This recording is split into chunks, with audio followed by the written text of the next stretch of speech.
नमस्कार, मैं हूं आपके साथ समर। आप देख रहे हैं इंडिया न्यूज का खास प्रोग्राम हेल्थ ओपीडी। साथियों, इस प्रोग्राम में हम रोजाना हेल्थ ओपीडी लगाते हैं। इसमें हम किसी एक बीमारी को लेकर एक्सपर्ट डॉक्टर को बुलाते हैं जो उस बीमारी पर पूरी जानकारी, पूरे समाधान हमें समझाते हैं। ये हेल्थ ओपीडी हम इसलिए लगाते हैं ताकि आपको घर बैठे संबंधित बीमारी के बारे में आपको अहम जानकारियां मिल सके। हेल्थ ओपीडी में आज हमने जिस रोग को चुना है वो है अस्थमा। अक्सर हम देखते हैं कि कुछ लोगों को सांस लेने में तकलीफ, सांस फूलना, सीने में जकड़न के साथ खांसी की समस्या देखने को मिलती है। इस तरह की समस्या अस्थमा से पीड़ित रोगियों में देखने को मिलती है। अस्थमा, जिसे आम भाषा में हम दमा भी कहते हैं, ये सांस से जुड़ी एक गंभीर समस्या है जिसके कारण व्यक्ति को काफी दिक्कत का सामना करना पड़ता है। मौसम और प्रदूषण के कारण अस्थमा के लक्षण बहुत गंभीर भी हो जाते हैं, जिनसे कई बार लोगों को अस्थमा अटैक का जोखिम भी पैदा हो जाता है। यहाँ तक कि घर में धूल मिट्टी भी इसका कारण बन सकती है, जिससे बचने के लिए लोगों को हमेशा अपने साथ अस्थमा पंप लेकर घूमना पड़ता है। लेकिन क्या आपने जानने की कोशिश की है कि अस्थमा की बीमारी आखिर होती क्यों है, इसके कारण क्या है, ये बीमारी होने पर हमें क्या करना चाहिए और क्या नहीं करना चाहिए, हमें हमारी लाइफस्टाइल में क्या बदलाव करने चाहिए, हमें हमारी डाइट प्लान कैसे रखना चाहिए। साथियों, आज की हेल्थ ओपीडी में हम हमारे एक्सपर्ट डॉक्टर से इन सवालों के जवाब लेंगे।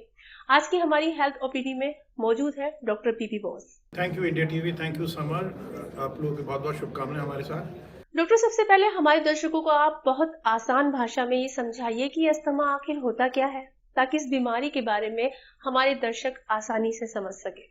देखिए, एस्मा एक हमारी जो वायुमार्ग होती है, जो हवा नली जिसको ब्रोंकियल ट्यूब्स कहते हैं, उसके अंदर सूजन जब होती है तो उसकी हवा नली की जो रेजिस्टेंस है, उसकी जो हवा की जो रफ्तार है, उसकी खराश वो बढ़ जाती है, उसके कारण कठिनाई होती है। तो हवा नली के किसी के कारण सिकुड़न होने के कारण एस्मा के लक्षण पैदा होते हैं और ये पैदाशी बीमारी है और इसके लक्षण होते हैं खांसी, सांस फूलना, सांसें आवाजें होना। डॉक्टर, हर बीमारी के अपने कुछ कारण होते हैं। अस्थमा, जिसे कि आम भाषा में दमा भी कहा जाता है, आखिर ये बीमारी होती क्यों है? देखिए, एस्मा जिसको हम ब्रोंकियल एस्मा कहते हैं, जैसे मैंने आपको बोला, ब्रोंकियल ट्यूब्स के अंदर होता है, वायुमार्ग के अंदर होता है। ये पैदाशी होती है, हमारे खून के रिश्तेदारों में से हमें ये जेनेटिक तौर पे मिलता है। बट हर एक के अंदर वो उस तरह की जेनेटिक टेंडेंसी होती है। बट अगर जेनेटिक टेंडेंसी के साथ साथ अगर कुछ ट्रिगर्स होते हैं, ट्रिगर्स मतलब कोई रासायनिक ट्रिगर, चाहे पोल्यूशन हो, धूल मिट्टी हो, डस्ट माइट्स हो, पोलन्स हो या कोई फंगस हो, अगर आपकी रहन सहन ठीक ना हो, अगर वातावरण में कुछ इस तरह की चीज़ें उड़ने वाली चीज़ है तो आपकी हवा नली थोड़ी ज़्यादा संवेदनशील हो जाती है। तो बट पारिवारिक इनहेरिटेंस होना बहुत ज़रूरी है। तो ये जेनेटिक टेंडेंसी है, बट माहौल के साथ वो बढ़ता रहता है। डॉक्टर, बहुत से लोगों का ये मानना है कि अस्थमा में हमारे फेफड़े काफी प्रभावित होते हैं, क्या ये सच है? और अगर ऐसा होता है तो उसकी वजह क्या है? देखिए, एस्मा जैसे मैंने आपको बोला है कि ये पैदाशी बीमारी है, ये खून के रिश्तेदारों में होता है। ये मतलब रिवर्सिबल डिजीज़ है, मतलब सीजन के साथ साथ कुछ ट्रिगर्स, कुछ रासायनिक ट्रिगर के साथ साथ ये बढ़ता है, अपने आप ठीक भी हो सकता है और दवाई के साथ भी ठीक होता है। ये रिवर्सिबल डिजीज़ है, बट इसमें आपकी फेफड़े की कोई कमी नहीं होगी अगर आप प्रॉपर उचित इलाज लेंगे। अगर उचित इलाज लेंगे तो एकदम नॉर्मल, मतलब बहुत ही अच्छी ज़िंदगी बिता सकते हैं और आपको कोई कमी नहीं हो सकती है। बट अगर जो लोग इस चीज़ को नज़रअंदाज करते हैं, जो इलाज लेते नहीं हैं, जो इस तरह की तकलीफ़ को मतलब झेलते रहते हैं, तो उनको आगे चल के क्रॉनिक एस्मा के लक्षण हो जाते हैं, जिसके कारण हवा नली के अंदर भी चेंजेस आ जाते हैं, जिसको हम कहते हैं फिक्सिटी, वो फिक्स हो जाती है। और हमारी जो आगे की जो कोशिका है, जिसको हम एल्विलाई कहते हैं, जो हमारे एयर बैग्स है, वो धीरे धीरे फैलने लग जाते हैं। तो ये एस्मा अगर प्रॉपरली इलाज लोगे तो उसमें कोई प्रॉब्लम नहीं है। जो लोग इसको नहीं इलाज लेते या जो इलाज को इग्नोर करते हैं या जिनको एक्सेस नहीं है, जो समझ नहीं पाते हैं, लोग सोचते हैं कि सिंपल कोल्ड एंड कफ है, उनको आगे चल के लॉन्ग टर्म एस्मा की कॉम्प्लिकेशन हो सकता है, तब जाके वो क्रॉनिक एस्मा में बदल जाता है, जिसको हम सीओपीडी कहते हैं या क्रॉनिक ऑब्स्ट्रक्टिव पल्मोनरी डिजीज कहते हैं। अदरवाइज एस्मा बहुत ही सिंपल साधारण बीमारी है जो बिल्कुल रिवर्सिबल है। डॉक्टर, यूं तो सर्दियों के दिनों में अस्थमा के मरीजों को बड़ी दिक्कत का सामना करना पड़ता है, लेकिन कहते हैं कि पॉल्यूशन वाली स्थिति में भी अस्थमा के रोगियों की परेशानी बढ़ जाती है। आखिर ऐसा क्यों होता है? और जिन मरीजों को ये पता चल चुका है कि वो अस्थमा के मरीज हैं, उन्हें इस बीमारी से निजात पाने के लिए क्या करना चाहिए? देखिए, एक सबसे इम्पॉर्टेंट चीज़ मैं दर्शकों से ये कहना चाहूँगा कि प्रदूषण तो पूरे साल ही रहता है, बट इस समय जब विंटर की पोल्यूशन होते हैं तो हमारा जो बारीक जो पोल्यूशन है वो नीचे आ जाती है, क्योंकि विंड स्पीड कम हो जाते हैं और धुंध होने के कारण हमारी जो पोल्यूशन का जो एक्सपोजर बर्डन है, जिस रफ्तार से हम इनहेल करते हैं वो हमारे नाक के लेवल तक आ जाती है। तो हम इसको बहुत हाई लेवल में पोल्यूटेंट्स को इनहेल करते रहते हैं। जैसे मैंने आपको बोला कि पोल्यूशन के अंदर बहुत सारी चीज़ें, उड़ने वाली चीज़ें, डस्ट माइट्स है, फूल के पराग है, मोल्ड्स है, डीजल के धुआं है, सिगरेट का धुआं है, बहुत सारी चीज़ें मिक्स होकर प्राइमरी एंड सेकेंडरी पोल्यूटेंट्स हमारे लंग्स के अंदर वार करना शुरू कर देता है।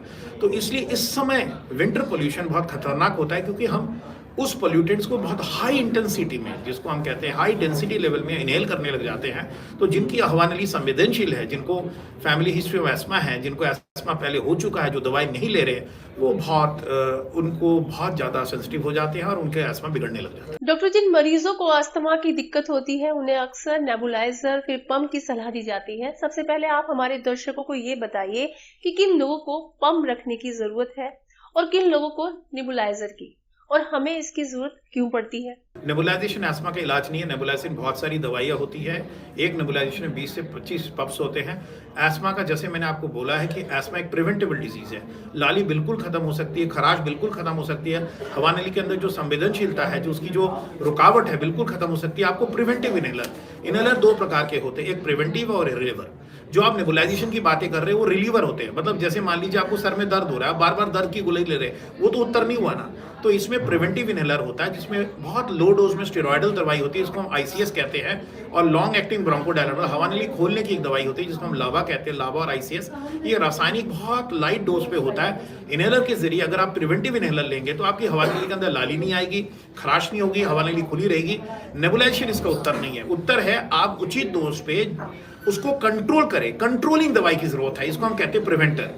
तो आप जरूर एक किसी पल्मोलॉजिस्ट या एस्मा विशेषज्ञ से मिलिए जो आपको प्रिवेंटर दवाई के बारे में बताएगा, और प्रिवेंटर दवाई आप लेंगे तो बिल्कुल आप रिवर्सिबल डिजीज कर सकते हैं। ऑलरेडी 27 साल आपकी उम्र हो चुकी है, चीजें ये लेट हो चुकी है। हम चाहते हैं कि 14 साल के बाद एस्मा बिगड़ना नहीं चाहिए। अगर 14 साल तक एस्मा, तो बिल्कुल हम रिवर्ट कर सकते हैं। फिर भी अभी तक ये लेट नहीं है। आप अगर प्रिवेंटिव इनहेलर लेंगे, प्रॉपर डोज पे लेंगे, तो आपकी नेबुलाइजेशन और ये सारी बातें खत्म हो सकती है। देखिए, नेबुलाइजर के बारे में हमारी बहुत ज़्यादा रिजर्वेशन है, क्योंकि मैं देखता हूँ कि बहुत अब नॉर्मल तरीके से नेबुलाइजेशन की, बिकॉज नेबुलाइजेशन बहुत सारी दवाइयाँ होती है। एक नेबुलाइजेशन 20 पफ के बराबर होता है। जिस चीज़ के लिए आप नेबुलाइजेशन करते हैं वो एक स्पेसर के जरिए कम दवाइयों से रिलीव कर सकते हैं। हाँ, अगर आपको नेबुलाइजेशन की ज़रूरत पड़ती है, हम जैसे डॉक्टर जो पल्मोलॉजिस्ट अपने सेंटर में, हॉस्पिटल में यूज़ करते हैं, उसकी हाइजीन एक बहुत चीज़ होती है। घर पे कई बार उसकी सफाई प्रॉपर नहीं होती है, तो नेबुलाइजेशन के साथ साथ धूल मिट्टी चली जाती है। 10 में से 6 पेशेंट हमारे ICU में भर्ती होते हैं, नेबुलाइजेशन इंड्यूस इन्फेक्शन होते हैं, निमोनिया हो जाता है, उसमें खर्चे बढ़ जाते हैं, लंग्स की कैपेसिटी कम हो जाती है। तो नेबुलाइजेशन एक बहुत सेंसिटिव चीज़ है, उसको अब्यूज़ नहीं करना चाहिए। जो चीज़ स्पेसर से हो सकती है, इनहेलर से हो सकता है, उसकी नेबुलाइजेशन की जरूरत नहीं है। और नेबुलाइजेशन हाइजीन, उसकी जो